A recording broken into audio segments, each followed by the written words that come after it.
আগামী ফেব্রুয়ারিতে ত্রয়োদশ জাতীয় সংসদ নির্বাচন অনুষ্ঠিত হতে পারে। বিএনপি সহ বিভিন্ন রাজনৈতিক দলের সন্দেহ সংশয়ের অবসান হওয়ায় তারা এখন নির্বাচনী প্রস্তুতিতে ব্যস্ত হয়ে উঠেছে।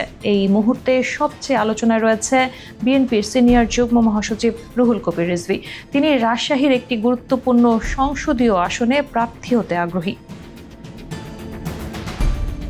রিজভীর পাশাপাশি বিএনপির আরও দুজন শীর্ষস্থানীয় নেতা ওই আসনে মনোনয়ন প্রত্যাশী।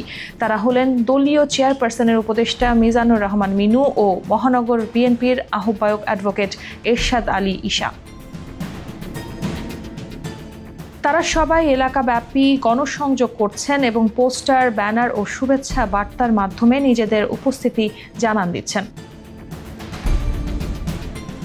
অন্যদিকে জামায়াতে ইসলামী এখনো প্রার্থীর নাম ঘোষণা না করলেও তাদের সাংগঠনিক তৎপরতা সর্বস্তরে দৃশ্যমান। থানা, ওয়ার্ড ও মহল্লা পর্যায়ে নিয়মিত গণসংযোগ করছে দলটির নেতারা। জনপ্রিয় নেতাকে প্রার্থী করতে গোপনে ভোট নিচ্ছে দলটি, যা শেষ হলেই প্রার্থীর নাম জানানো হবে। তবে নবগঠিত জাতীয় নাগরিক পার্টি এখনো অধিকাংশ আসনে কমিটি গঠনও সম্পন্ন করতে পারেনি। ইসলামী অন্যান্য দলগুলোর তৎপরতা তুলনামূলকভাবে পিছিয়ে রয়েছে।